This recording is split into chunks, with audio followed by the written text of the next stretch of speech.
Halo teman-teman, perkenalkan kami dari kelompok 10 mata kuliah Governance Digital yang terdiri dari Saya Anissa Desianti Ramadhani, NIM D01180015. Perkenalkan, saya Elvina, NIM D011831. Perkenalkan, nama saya Febrianti Novitasari, NIM D01180039.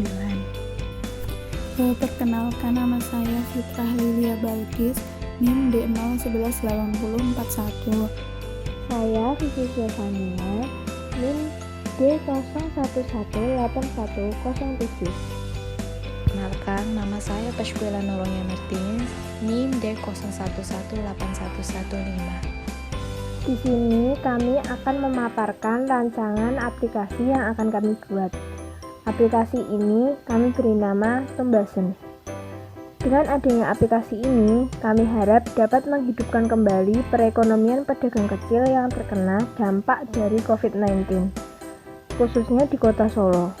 Untuk lebih lanjutnya, mari simak paparan kami berikut. Saya ingin membahaskan pendahuluan tentang permasalahan COVID-19 dan kemajuan teknologi. Merebaknya wabah COVID-19 membawa pengaruh terhadap berbagai aktivitas kehidupan manusia. Bahkan, hingga saat ini kita ketahui bahwa pemerintah mengimbau kepada masyarakat agar mengurangi aktivitas di luar rumah atau dikenal dengan istilah work from home dalam rangka mengurangi pembayaran COVID-19. Hal tersebut mendorong masyarakat dari berbagai kalangan untuk melek teknologi. Berbagai aktivitas mulai dari ekonomi, pendidikan, hingga sosial dilakukan secara online. Sehingga mau tidak mau masyarakat harus mengikuti perkembangan teknologi saat ini. Kita lihat dari sisi studi kasus, adanya virus COVID-19 menimbulkan berbagai dampak dalam berbagai bidang. Aspek ekonomi merupakan salah satu urgensi akibat dampak COVID-19, terutama bagi masyarakat menengah ke bawah, yang diantaranya adalah pedagang pasar tradisional. Adanya anjuran PSBB menyebabkan masyarakat tidak berani keluar rumah dan memilih belanja online. Di sisi lain, pedagang tradisional tetap berusaha mensuplai barang sedangkan daya beli masyarakat justru menurun. Hal ini berdampak pada penurunan omset pedagang. Di samping itu, di Kota Solo sendiri belum terdapat aplikasi yang dapat digunakan untuk berbelanja online dengan konsentrasi pasar tradisional. Meskipun sudah terdapat aplikasi Gojek atau Grab, namun belum terkonsentrasi dalam penggunaannya. Oleh karena itu, masih diperlakukan aplikasi baru yang menunjang daya beli masyarakat di pasar tradisional. Tujuan dan manfaat: tujuan untuk meningkatkan ekonomi pedagang kecil, khususnya pedagang tradisional di Surakarta. Dengan adanya pasar tradisional yang tetap hidup, dapat menjadi sumber retribusi daerah, tempat pertukaran barang, pengembangan ekonomi rakyat sebagai perputaran uang daerah, dan dapat menjadi lapangan pekerjaan. Manfaat: meningkatkan ekonomi pedagang kecil, membuka lapangan pekerjaan, masyarakat dapat tetap mengikuti anjuran pemerintah PSBB sehingga mencegah penyebaran COVID-19 lebih efektif dan efisien. Selanjutnya akan dibahas tentang perancangan. Yang pertama adalah definisi perancangan. Menurut Sutam Rizky 2011, perancangan adalah sebuah proses untuk mendefinisikan sesuatu yang akan dikerjakan dengan menggunakan teknik yang bervariasi serta di dalamnya melibatkan deskripsi mengenai arsitektur serta detail mengenai komponen dan juga keterbatasan yang akan dialami dalam proses pengerjaannya. Kemudian definisi aplikasi. Aplikasi menurut Asropudin 2013 adalah sebuah software yang dibuat oleh suatu perusahaan komputer untuk mengerjakan tugas-tugas tertentu, misalnya Microsoft Word dan Microsoft Excel. Ketiga adalah definisi Android. Android adalah sebuah sistem operasi yang dikembangkan untuk perangkat mobile berbasis Linux. Pada awalnya, sistem operasi ini dikembangkan oleh Android Incorporation yang kemudian dibeli oleh Google pada tahun 2005. Software yang diperlukan saat membuat aplikasi Android adalah Android Studio, Integrated Development Environment, kemudian Android Software Development Kit, Java Development Kit, Android Virtual Device, dan yang terakhir ada Java. Definisi pasar tradisional. Pasar tradisional menurut Sutami 2012 yaitu merupakan pasar yang memiliki aktivitas jual beli yang sederhana, terjadi tawar-menawar dengan alat pembayaran berupa uang tunai. Di slide berikutnya, kami akan memaparkan gambaran mengenai flowchart aplikasi yang akan kami buat. Dimulai dari pembeli mendownload aplikasi Tumbason, kemudian setelah berhasil mendownload aplikasi tersebut, pembeli dapat melakukan pendaftaran dengan melengkapi data diri yang diminta. Setelah berhasil mendaftar, untuk melakukan pembelian barang di aplikasi ini, pembeli dapat memilih pasar atau kategori barang yang diinginkan terlebih dahulu. Kemudian, pembeli memilih barang yang akan dibeli. Setelah itu, pembeli dapat mengklik detail barang dan gambar utuh pada barang yang akan dibeli. Setelah yakin dengan barang yang akan dibeli, pembeli memasukkan barang tersebut pada keranjang belanja. Setelah itu, pilih checkout.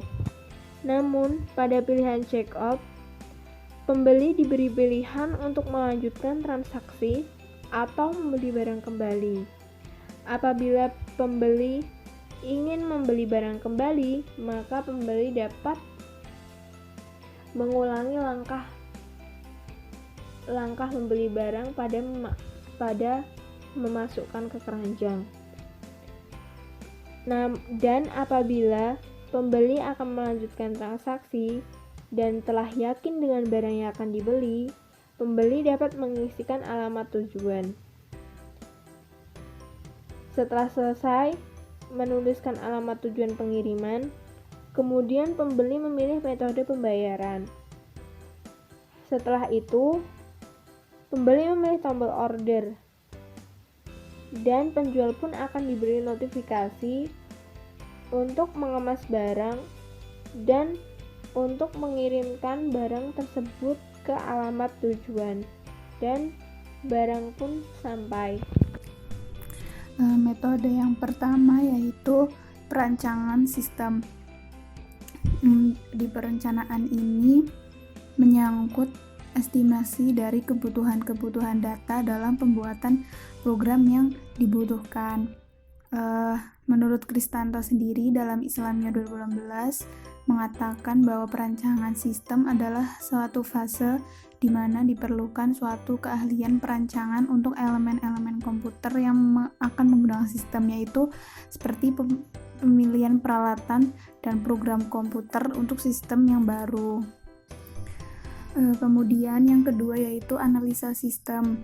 Dalam tahap ini, analis melakukan evaluasi masalah, menyusun alternatif pemecahan masalah, dan spesifikasi sistem yang akan dimodifikasi. Tahap yang ketiga yaitu desain sistem secara umum. Dalam tahap ini, para pembuat program melakukan yang pertama yaitu memilih sistem yang akan dikembangkan yang merujuk pada spesifikasi hardware atau software. Kemudian, memberi gambaran umum tentang sketsa sistem yang akan dikembangkan. Kemudian, memberikan gambaran umum tentang sistem itu seperti apa dan kegunaan dari sistem itu seperti apa. Kemudian tahap yang keempat yaitu evaluasi dan seleksi sistem. Pada tahap ini, para pembuat program menggambarkan bagaimana suatu sistem itu dibentuk, baik dari sebuah hardware atau software ke dalam model yang akan digunakan dalam perancangan sistem. Pada tahap yang kelima yaitu desain sistem secara terinci. Pembuat aplikasi melakukan evaluasi dan menyeleksi sistem yang telah dirancang secara rinci, seperti menyeleksi bahasa pemrograman yang akan digunakan, database, software, sistem operasi, dan spesifikasi hardware. Kemudian pembuat aplikasi juga menerjemahkan hasil rancangan logika ke dalam suatu teknologi. Tahap yang selanjutnya yaitu implementasi sistem. Implementasi merupakan tahapan dalam membangun sebuah sistem berdasarkan analisis data yang akan menjawab permasalahan tersebut menurut Zakir 2017 dalam FMI 2018. Nah, pada implementasi ini berarti para pembuat aplikasi menerapkan sistem dan juga membuat program yang telah dirancang. Kemudian tahap yang terakhir yaitu perawatan sistem. Pada tahap ini, para pembuat program harus memastikan bahwa program yang dibuat itu bisa diperbaiki dan bisa dikembangkan. Yang keempat yaitu hasil dan pembahasan. A. Perencanaan sistem. Aplikasi pasar tradisional online ini melibatkan pedagang pasar, kurir, programmer, investor, dan konsumen serta tim survei. Tujuan diadakannya aplikasi pasar tradisional online ini adalah untuk mengelola kegiatan jual beli atau operasional pada pasar tradisional secara online. Fungsi aplikasi bagi para pedagang tradisional diantaranya untuk 1. Entry data stok dagangan, 2. Entry update harga dagangan, 3. Entry pelanggan atau konsumen. Sedangkan dari sisi konsumen berguna untuk 1. Mencari bahan atau barang dagangan dengan kriteria tertentu, seperti buah, sayur, bumbu, sembako, dan lain-lain. Yang kedua, melihat ketersediaan stok. Yang ketiga, mengetahui lokasi terdekat pasar. Yang keempat, membeli barang dagangan secara online. Yang selanjutnya yaitu daftar fitur. Yang pertama yaitu transaksi yang terdiri dari registrasi kurir, registrasi konsumen, dan pembelian. Yang kedua yaitu master data, yang terdiri dari barang dagangan, harga barang dagangan, user, dan permission. Yang ketiga yaitu utilitas, yang terdiri dari backup, restore, import data dagangan, dan import data user. Yang keempat yaitu laporan, yang terdiri dari rekap stok dagangan per minggu, rekap penghapusan atau penambahan stok dagang per minggu, rekap kurir, rekap pembelian atau konsumen, historis pembelian, dan rekap jumlah stok. Yang kelima yaitu personalisasi, yang terdiri dari ganti password, ganti nomor HP atau email, ganti akun atau HP, ganti alamat rumah, dan pengaturan notifikasi. Yang selanjutnya yaitu UI mockup. Yang pertama yaitu entry pedagang yang merupakan bagian dari registrasi untuk kurir dan user. Yang kedua yaitu entry biodata atau informasi yang merupakan bagian dari registrasi. Yang pertama yaitu biodata pedagang yang berisi mengenai nama pemilik, nomor HP, alamat pasar dan nomor ruko, kategori barang dagangan, foto KTP, dan password. Yang kedua yaitu biodata kurir yang berisi mengenai nama, nomor HP dan email, input CV biodata lengkap, foto KTP, dan password. Yang ketiga yaitu biodata user yang berisi nama, nomor HP dan email, alamat, dan password. Yang ketiga yaitu home yang berisi mengenai pilihan pasar dan pilihan kategori yang memudahkan pengguna untuk mencari pasar terdekat. Yang keempat yaitu entry transaksi atau checkout yang merupakan bagian dari order yang berisi mengenai daftar barang, total atau harga, ongkos kirim, alamat yang dituju. Yang kelima yaitu pencarian driver yang merupakan bagian dari order. Yang keenam yaitu historis pembelanjaan yang merupakan bagian order yang berisi mengenai waktu, nama kurir, dan belanjaan. Yang ketujuh yaitu ride kurir, dan aplikasi.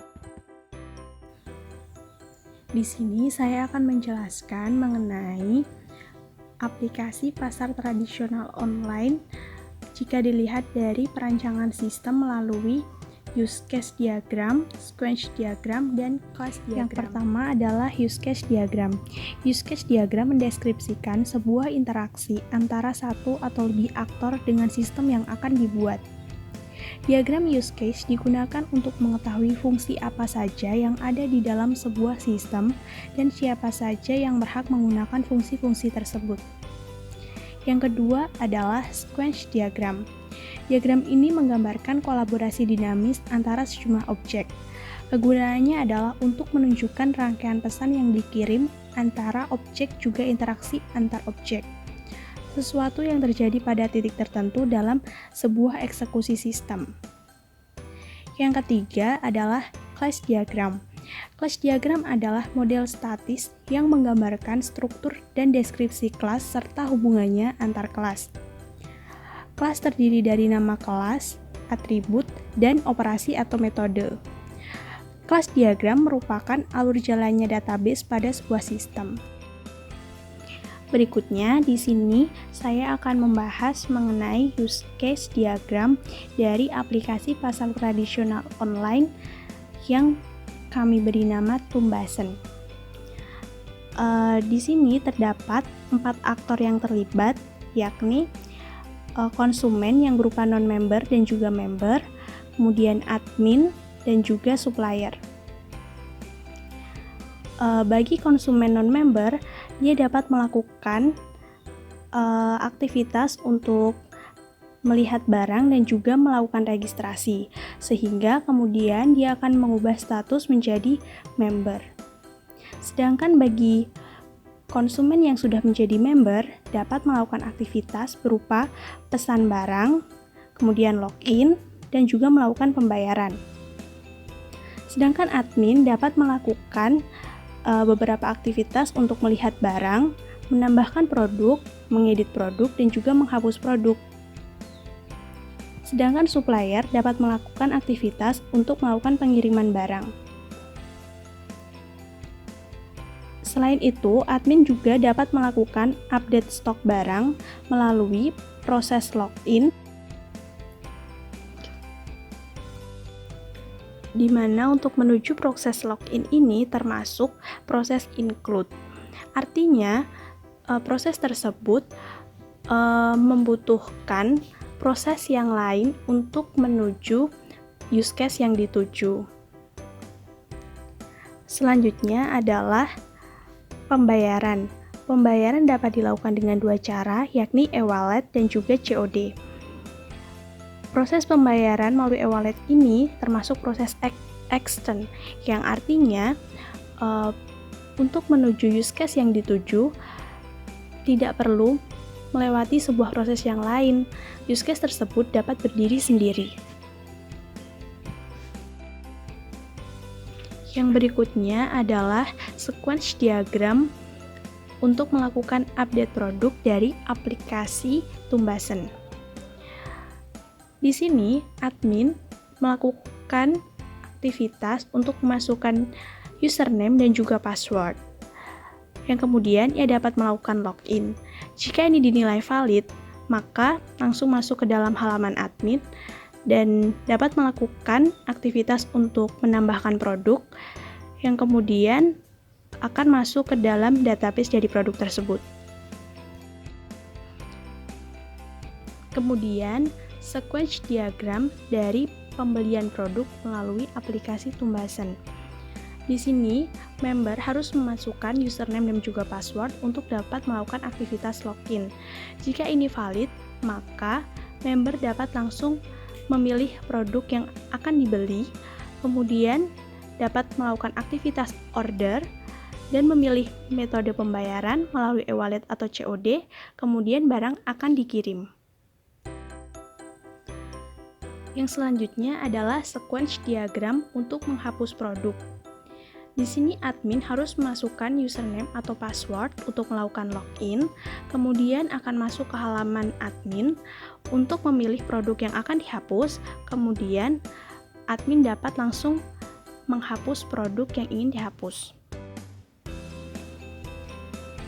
Berikutnya adalah sequence diagram untuk mengedit produk dari aplikasi Tumbasan. Di sini admin harus memasukkan username atau password untuk melakukan aktivitas login. Kemudian admin akan masuk ke dalam halaman admin dan dapat memilih produk yang ingin diedit. Lalu sequence diagram untuk melakukan tambah produk melalui aplikasi Tumbasan.